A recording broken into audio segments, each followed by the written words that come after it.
Good morning, students. How are you? I hope you are fit and fine. Today we start a new topic of statistics. इस chapter का हम एक नया topic शुरू करेंगे बच्चों.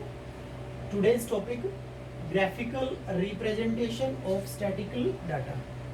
From last two lecture we discussed about the data. Data के बारे में हमने डिस्कस किया था.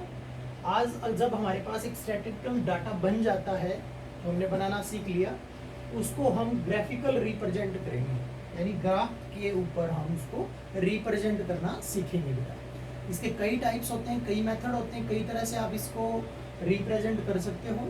सो today we have 3 method of representation in your class. In your last class you already discuss about bar graph and histogram. ये पहले भी आपने पढ़ा हुआ 8th क्लास में, but now we discuss detail by detail. Okay, now first method is bar graph, यानी किसी भी स्टैटिस्टिकल डाटा को if you want to represent then the first method is bar graph. आज ये डिस्कस करेंगे हम.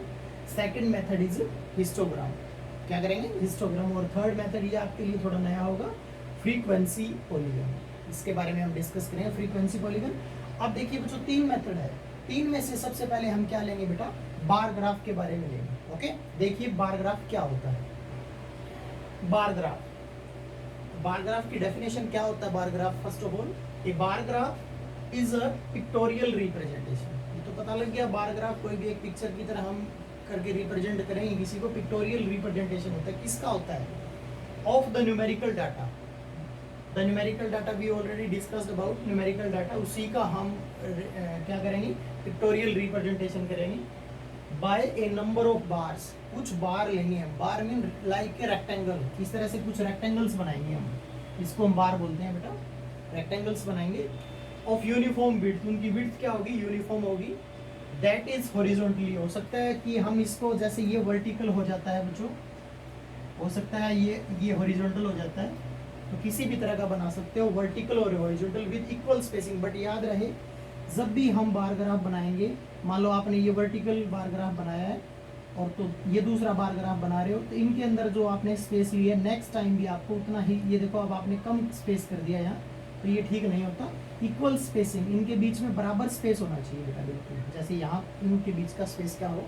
बराबर हो बच्चों. ओके, बिटवीन देम, उनके बीच में. ये बार ग्राफ की डेफिनेशन है बच्चों. अब हम आपको बताएंगे कि बार ग्राफ बनाते कैसे हैं बेटा. ओके, एग्जांपल लेकर के हम आपको बार ग्राफ के बारे में बताएंगे बेटा. देखिए next example.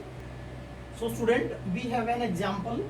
In this example we have given 5 showrooms in a city and the bike sold by the 5 showrooms in a month. एक मंथ में ये 5 showroom, first showroom a 100 bike sale करता है, B90, C80, और इसको आपको pictograph यानी ये बार ग्राफ से आपको इसको रिप्रेजेंट करना है बच्चों, बार ग्राफ से. ओके, तो कैसे रिप्रेजेंट करेंगे बच्चों? इसमें हमें याद रखना होता है, आपने लास्ट टाइम पढ़ा था कि आपके पास एक एक्स एक्सिस होता है और एक वाई एक्सिस होता है. तो ये कंप्लीट हमें कोऑर्डिनेट सिस्टम लेना होता है. बट इसमें क्या कोई वैल्यू नेगेटिव है बच्चों? ये आप ध्यान से देखिएगा. यहाँ पर ना कोई शोरूम का नाम नेगेटिव होता और ना ही इनकी वैल्यूज नेगेटिव होती. तो ये जो नेगेटिव पोर्शन होता है, इसको हम क्या कर देते हैं? रिमूव कर देते हैं. तो जब भी आप बार ग्राफ बनाएंगे, तब आपको ये इस तरह का दिखाई देगा, 90 डिग्री के एंगल जैसा. एक्चुअल में ये होता है बच्चों, ये ऐसे होता है, जो आपको 3rd चैप्टर में आपको सिखाया गया, कोऑर्डिनेट ज्योमेट्री. एक्चुअल में ऐसा होता है, बट ये क्या कर दिया जाता है? रिमूव. क्यों? क्योंकि कोई वैल्यू यहाँ पर स्टैटिकल, जब आप कोई डाटा इकट्ठा करते हैं तो नेगेटिव वैल्यू कोई भी नहीं होती बच्चों. तो इसलिए हमें ये ग्राफ इस तरह से लेना होता है. अगर नेगेटिव हो तो फिर हमें कंप्लीट लेना पड़ता है बच्चों. तो आपको पता है ये क्या होता है? एक्स एक्सिस होता है, और ये क्या होता है? वाई एक्सिस होता है बच्चों. Clear? So now we take this is, यानी फर्स्ट क्वाड्रेंट में ये सब कुछ चलता है आपका. और इसमें एक्स एक्सिस को हम किससे डिनोट कर लेते हैं? शोरूम से. शोरूम्स और number of bike sold in a month. इसको हम वाई एक्सिस से रिप्रेजेंट. कई बच्चे ये लिखते नहीं है बच्चों, दिस इज रॉन्ग. अगर आप ये लिखोगे नहीं और ग्राफ में आपको दे दिया गया कि इसको रीड करके बताओ, यानी क्वेश्चन दोनों तरह से आ सकता है। डाटा दे करके आपसे बार ग्राफ बनाने के लिए भी बोल सकता है, और बार ग्राफ दे करके आपसे ये भी पूछ सकता है कि ये क्या रिप्रेजेंट कर रहा है। अगर आप लिखोगे नहीं तो आप कैसे बता पाओगे कि क्या रिप्रेजेंट किया जा रहा है यहाँ पर। तो ये everything should be written, okay. आपको सब कुछ लिखना है बच्चों यहाँ पर। तो नाउ आपके पास फर्स्ट शोरूम ए है, तो आपने मान लीजिए इसके बाद इतना स्पेस ले लेते हो, कोई भी यूनिफॉर्म आप विड्थ ले सकते हो, और यहाँ मैक्सिमम वैल्यू कितनी है आपकी है 120। तो आप यहाँ पर चाहो तो 10-10 का भी स्केल ले सकते हो, चाहो तो आप 20 का भी स्केल ले सकते हो, जो मर्जी।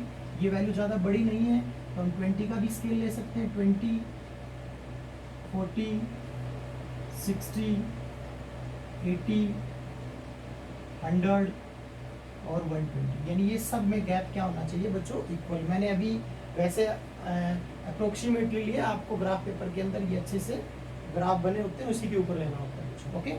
अब ये पहला शोरूम में कितना है 100, तो आप इसको कहाँ तक लेके जाएंगे, बिल्कुल एक ग्राफ पेपर पे एक लाइन होती है, मैं फ्री हैंड से बना रहा हूँ, हो सकता है थोड़ा ये स्ट्रेट ना बने, तो आप ग्राफ पेपर पे बनाएंगे।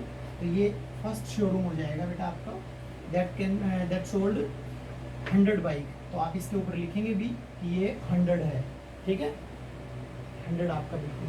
सेकंड आपका है बी शोरूम, आपने जितना गैप इधर दिया उतना ही गैप यहाँ दे दो, और उसने कितना से लिखा 90, तो 80 और 90, 80 और 100 के बीच में हो जाएगा ये आपका, और इसको आप यहाँ तक बना देंगे,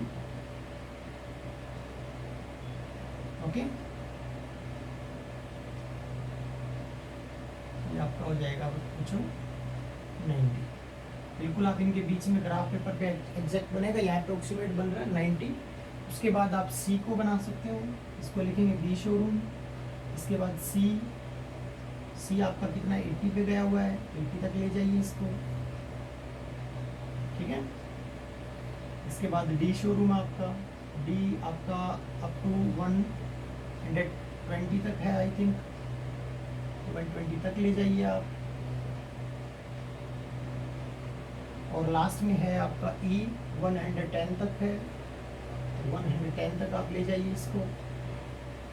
मैं फिर कह रहा हूँ बेटा दिस इज अप्रोक्सीमेटली, तो ये ग्राफ मेरे यहाँ थोड़ा बहुत कम दिखाई दे सकता है आपको, बट आप ग्राफ पेपर पे बनाएंगे तब बिल्कुल एग्जैक्ट बनाएंगे। दिस इज डी और दिस इज ई और दिस इज अप टू 110, ये एक बार ग्राफ बन जाएगा बेटा, ठीक है। तो आप ये बनाएंगे। अब ये क्वेश्चन दो तरह से आ सकता है, आपको किसी क्वेश्चन में ग्राफ में बार ग्राफ दे देगा और पूछेगा कि ये क्या रिप्रेजेंट कर रहा है। कई क्वेश्चन पूछ सकता है आपसे कि मैक्सिमम बाइक किसने सोल्ड की है, तो आपको पता है मैक्सिमम किसने सोल्ड की है 120, यानी डी शोरूम ने सेल, मिनिमम किसने सेल किए हैं, ठीक है। ऐसे किसी भी तरह के क्वेश्चन इस ग्राफ के अंदर ही होगा, आपको रीड करके आपको बताना होता है। तो ये हमारा क्या है बच्चों, बार ग्राफ है। इसके बाद हम सेकंड टॉपिक लेंगे हमारा आज का, दैट इज हिस्टोग्राम। बोलेंगे हम histogram. First of all definition क्या क्या हिस्टोग्राम होता क्या है, और फिर उसके बाद एक एग्जांपल लेकर के आपको बताएंगे हिस्टोग्राम के बारे में। देखिए बच्चों histogram, students we have histogram, this is the definition of histogram. Histogram होता क्या है, a histogram is a graphical representation. ये भी एक ग्राफिकल रिप्रेजेंटेशन है, क्योंकि आज हम पढ़ के आ रहे हैं graphical representation of statistical data. किसका होता है graphical represent of A frequency distribution. इस बार थोड़ा सा चेंज है, पिछली बार बोला था एक न्यूमेरिकल डाटा कोई भी हो, कोई भी नंबर का डाटा हो उसको हम रिप्रेजेंट करें तो वो बार ग्राफ होता है। बट अगर हम किसी भी ग्राफिकल रिप्रेजेंटेशन करें किसकी, फ्रीक्वेंसी डिस्ट्रीब्यूशन।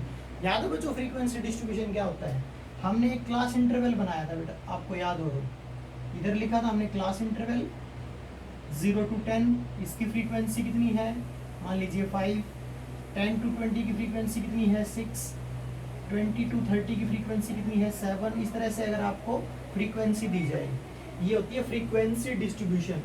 यानी क्लास इंटरवल जब बनाए, इस बार आपको इस तरह की वैल्यूज दी जाएंगी। लास्ट टाइम ये फ्रीक्वेंसी थी आपके पास, बट यहाँ पर क्लास इंटरवल नहीं था, किसी भी शोरूम्स के या कोई भी आर्टिकल के नेम थे, कोई प्रोडक्ट का नाम था बच्चों, बस ये चेंज है दोनों के अंदर। शायद समझ में आ गया होगा कि बार ग्राफ और हिस्टोग्राम में क्या फर्क है। बार ग्राफ के अंदर ये फ्रीक्वेंसी एक नंबर दिए जाते हैं, डाटा दिया जाता है, बट किसका होता है वो डाटा, किसी भी आर्टिकल का, किसी भी चीज वस्तु का, यानी कोई भी थिंग हो सकती है आपकी, जैसे शोरूम थे पिछले क्वेश्चन में, ओके। अब क्या है, हिस्टोग्राम क्या है, is graphical representation of frequency distribution होगी इसमें, बाकी सेम है in the form of rectangle. इसमें भी क्या बनेंगे बच्चों, वैसे ही रेक्टेंगल बनेंगे विद क्लास इंटरवल, बस इसके अंदर क्या होगा, class interval as base. Class interval को हम क्या लेंगे, बिल्कुल नीचे जो लाइन ली थी x axis, and height proportional to frequency, और हाइट जो ऊपर जाएगी वो किसके अकॉर्डिंग होगी, फ्रीक्वेंसी के प्रोपोर्शनल होगी, अनुपात में होगी। जैसी फ्रीक्वेंसी वैसी हाइट बच्चों, कम है तो कम, ज़्यादा है तो ज़्यादा। शायद ही आपको समझ में आ गया वो हिस्टोग्राम क्या होता है। बट एक इसमें इम्पोर्टेंट बात क्या है, इसमें आपके 4 तरह के क्वेश्चन आएंगे बेटा हिस्टोग्राम के अंदर। कितने तरह के क्वेश्चन, ज़्यादा आपको घबराने की जरूरत नहीं कि सर इसके अंदर भी 4 पार्ट बनेंगे, बड़ा इजी क्वेश्चन है। फर्स्ट पार्ट क्या होगा, विद इक्वल क्लास इंटरवल, मतलब देखो यहाँ कितना गैप है 10, इधर कितना है 10। नेक्स्ट भी अगर मैं लिख लूँ 30 to 40, इतना इसकी फ्रीक्वेंसी 8 लिख लेता हूँ, 40 to 50 इसकी फ्रीक्वेंसी लिख लेता हूँ 2। ये आपका एक क्वेश्चन है। सबके अंदर देखिए हाइट सेम है, देखो 10 का गैप, इधर भी 10, इधर भी 10, इधर भी 10, इधर भी 10। एक तो ये क्वेश्चन आएगा विद इक्वल क्लास इंटरवल, जब आपको क्लास इंटरवल इक्वल दे रखा, तो मैं साथ साथ ये आपके सामने रखा है, साथ साथ मैं ले लेता हूँ कि इस अगर ऐसा आ जाए तो क्वेश्चन हम कैसे करेंगे। ठीक है, देखिए बेटा एक बार आप इस क्वेश्चन को, जब इक्वल क्लास इंटरवल आए तो हम हिस्टोग्राम कैसे बनाएंगे। लास्ट ईयर आपने ये बड़े अच्छे से किया होगा, तो क्या करें बच्चों, वही सेम प्रोसेस, एक वर्टिकल और एक horizontal. This is x axis, part of x axis, this is the part of y axis. एक तरफ आप क्या ले लेंगे, क्लास इंटरवल ले लेंगे, हो सकता है कोई मार्क्स दे रखे हो तो मार्क्स लिख देंगे, अदरवाइज क्लास इंटरवल। और इधर एफ फ्रीक्वेंसी है तो फ्रीक्वेंसी, वरना नंबर ऑफ स्टूडेंट या जो कुछ भी हो वो ऊपर ले लेंगे। ओके, इसमें सबसे ज़्यादा कितना है 8 है, तो मुझे लग रहा है 1 1 का गैप ले तो भी चल जाएगा। 1 2 3 4 5 6 7 और 8। ये ध्यान रहे ये सभी ग्राफ क्या होने चाहिए बच्चों, इक्वल प्रोपोर्शन पे होना चाहिए। 5 6 7 सेम गैप होना चाहिए। नाउ 0 to 10, यहाँ 0 होता है बेटा, इधर 10, इधर 20 30 40। ये कोई क्वेश्चन नहीं होगा बेटा, कोई कहता है कि सर आपने इतने बड़े गैप को 1 का है, यहाँ सेम गैप को आपने 10, ये एक्स एक्सिस है आपका, यहाँ का गैप इससे मैच हो ना हो कोई फर्क नहीं पड़ता बेटा। बट यहाँ आपने इसको 10 का है ना, तो यहाँ अगर मैं कहता कि ये 20 इसकी बजाय, तो ये गलत हो जाता है। तो यहाँ सेम गैप होना चाहिए 20, और यहाँ सेम गैप। इसके गैप का इससे कोई रिलेशन नहीं है, इसका सिस्टम अलग है, इसका अलग है। इनका सबका गैप 10 होना चाहिए, इनका गैप 1। अकॉर्डिंग टू क्वेश्चन हम चेंज भी कर सकते हैं। बाय द वे 0 to 100 होता बाय द वे मेरे पास, तो मैं 100 200 ऐसे भी बोल सकता था, कोई दिक्कत नहीं। फर्स्ट 0 to 10 को कहाँ तक उठाएंगे आप, 5 तक। 0 to 10 पूरा बॉक्स जाएगा ऊपर तक ये, और ये 0 की लाइन अपने आप बनी हुई है, इसलिए मेरे को बनाने की जरूरत नहीं पड़ी। 10 वाली आ गई और इसको 5 लिख देंगे। 10 to 20 कितना हो गया 6। 10 to 20 को आगे हम बढ़ाएंगे, बिल्कुल ये अटैच्ड होता है बच्चों, इसमें गैप नहीं आता बार ग्राफ की जैसे, बिल्कुल भी गैप नहीं आएगा जैसे बार ग्राफ में था। This is 6, after that 20 to 30, this is 7,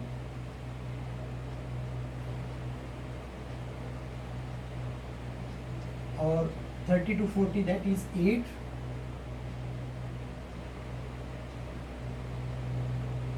ये आप ग्राफ पेपर पे बनाएंगे तो अप्रोक्सीमेट नहीं एग्जैक्ट बनेगा। दिस इज 8, और last one is 40 to 52। 40 to 50 कितना हो जाएगा आपका, ये हो जाएगा। ओके, तो ये क्या बन गया आपका, विद इक्वल क्लास इंटरवल। ठीक है, विद इक्वल क्लास इंटरवल। ठीक है, इसके बाद हमारा नेक्स्ट पोर्शन आएगा अनइक्वल क्लास इंटरवल, यानी कि जब मान लीजिए 0 to 10, 10 to 20, 30 to, ये 20 to 30 की बजाय मान लो यहाँ 20 to 40 हो जाए, और आगे 40 to 50 हो जाए, और ये मान लो 50 to 60 कितना भी हो जाए। यानी देखो यहाँ पर गैप कितना है 10, यहाँ 10, यहाँ 20 हो गया गैप, यहाँ कितना है 10, यहाँ 10, यानी अनइक्वल अगर गैप हो जाए। तो ये हमारा नेक्स्ट क्वेश्चन रहेगा बेटा, हम नेक्स्ट लेक्चर में लेंगे, क्योंकि आज अगर मैंने ये करवा दिया तो थोड़ा लेक्चर लंबा हो जाएगा। तो आज आपको करना क्या है बेटा, एक बार ध्यान से समझेंगे। आपको बार ग्राफ करना है, नंबर 2 हिस्टोग्राम करना है, हिस्टोग्राम में एक ही पार्ट करना है, विद इक्वल क्लास इंटरवल। इसमें मैं एक दो बातें और बताने वाला हूँ अभी। विद इक्वल क्लास इंटरवल में ये 3 पार्ट हम कल करेंगे, और एक हमारा फ्रीक्वेंसी डिस्ट्रीब्यूशन एक टॉपिक और रहेगा, उसके बाद ये ग्राफिकल रिप्रेजेंटेशन खत्म हो जाएगा। एक बार आप ध्यान से देखिएगा इसमें। बाय द वे कई बार क्वेश्चन ऐसे आ जाता है, इसी क्वेश्चन को हम दोबारा से मॉडिफाई कर रहे हैं, देखना। मान लीजिए क्वेश्चन स्टार्ट यहाँ से हो जाए 50 to 60, 60 to 70, 70 to 80, 80 to 90 और 90 to 100, ये हो जाए। तो इस क्वेश्चन को हम कैसे करेंगे बेटा, ये ध्यान से देखिएगा। सेम क्वेश्चन है बट थोड़ा सा चेंज हो गया कि 0 से स्टार्ट नहीं है इस बार, तो बिल्कुल सेम वही प्रोसेस। दिस इज 0, 1 2 3 4 5 6 7 8, जितना बनाए आप बनाओ। अब इसके बाद आपको 50, देखो ये 0 है बच्चों, ये क्या आएगा 10 20 30 40 और 50, यानी क्वेश्चन यहाँ से शुरू होगा इस बार 50 और ये 60, तो 50 to 60 कितना है 5, ये आपका 1 2 3 4 5, ये हो जाएगा आपका 5, ये 5 हो जाएगा। और इसके बाद आप ग्राफ बना देंगे। लेकिन बेटा एक बात ध्यान से समझें आप, कि आपने यूं नहीं लग रहा कि नोटबुक का ये जो पोर्शन है ये आपने बिना मतलब वेस्ट कर दिया इस क्वेश्चन के अंदर। तो क्या टेक्निकली हम कुछ ऐसा कर सकते हैं कि ये पेज हमारा जो वेस्ट हो रखा है ये वेस्ट ना हो। बाय द वे क्वेश्चन में ये भी तो दे सकता है एग्जामिनर आपको 150 से स्टार्ट करके 160 दे देगा, तो क्या हम 60 70 150 यहाँ तक आएगा, फिर स्टार्ट करेंगे क्वेश्चंस। ऐसे क्वेश्चंस के लिए आपको सोचना है बेटा कि ये पोर्शन क्या हम हर बार नोटबुक के अंदर वेस्ट करेंगे। हम एक टेक्निकल ऐड कर रहे हैं इसके अंदर, क्या ये जो एरिया है 0 to 50 तक का, इस एरिया को हम दिखाएंगे नहीं नोटबुक के अंदर, तो छुपाएंगे कैसे। ध्यान से देखिए, ये आपने एक वर्टिकल और हॉरिजॉन्टल लिया, आप ये पोर्शन दिखाओगे नहीं तो 50 यहाँ से स्टार्ट कर देंगे हम इसको, ये 50 और ये 60, ये 70, ये 80, ये 90 और ये आगे जो भी 100 आपका जाए। ओके, तो अब आप यहाँ कई बच्चे कहेंगे सर ये तो आपने जो बोला था वही गलत है, ये तो गैप 50 का है, ये 10 का दिया तो आपने बोला था गलत है। बिल्कुल गलत है, लेकिन हम कर क्या रहे हैं, हम एक यहाँ पर ये जिगजैग लाइन बना देंगे, जैग लाइन बना देंगे, इसको किंक भी बोलते हैं हम, ये ऐसे बना देंगे बेटा। इसका मतलब क्या होता है कि हमारे पास ये जो पोर्शन है ना, ये एक्चुअल में यहाँ सारा का सारा ये पोर्शन है, बस हमने इसको दिखाया नहीं है। या यूं कहिए नोटबुक का पेज जो हमारा था, इस पेज को हमने इतने पोर्शन को फोल्ड कर दिया है। क्या कर दिया है, फोल्ड कर दिया, और फोल्ड करके वो इतने में ही आ गया है सारा। ये मत देखना कि ये गैप 50 का है, ठीक है, या 10 का कितना गैप है ये, तो ये एरिया बहुत, ये सारा एरिया इतना था, इसको हमने फोल्ड करके छोटा कर दिया। तो ये याद रहे बेटा, जब आपका 0 से स्टार्ट ना हो, बड़ी नंबर से स्टार्ट हो, तो आप यहाँ से स्टार्ट करें, नोटबुक खराब ना करें, और बीच में क्या बना दें, ये जैग्ड लाइन बना दे, किंक बना दे। ओके, ये समझ में आ गया बेटा। तो ये विद इक्वल क्लास इंटरवल में मैंने आपको 2 क्वेश्चन करवा दिए, तो this is a most important question. बच्चे इसको एक डिजाइन समझ लेते हैं, this is not a design, this is a method, एक चीज है, ये मेथड है समझने का, इसको बारीक कर क्वेश्चन को छोटा करने का। एनी डाउट बेटा? तो आज आप अपनी 14.3 एक्सरसाइज के जितने भी क्वेश्चन हो विद इक्वल क्लास इंटरवल के, उनमें हिस्टोग्राम बनाइए, और हो सकता है ऐसे क्वेश्चन भी आ जाएं, तो 4 5 6 जितने भी क्वेश्चन हो एक्सरसाइज के अंदर सारे के सारे क्वेश्चन कीजिए। नेक्स्ट लेक्चर में विद अनइक्वल क्लास इंटरवल करेंगे बच्चों। क्या करेंगे, वो विद अनइक्वल, जिसमें ये क्लास इंटरवल इक्वल नहीं होगा, उनके अंदर गैप अलग अलग हो सकता है बच्चों। ओके, तब तक के लिए ओके स्टूडेंट्स, थैंक यू।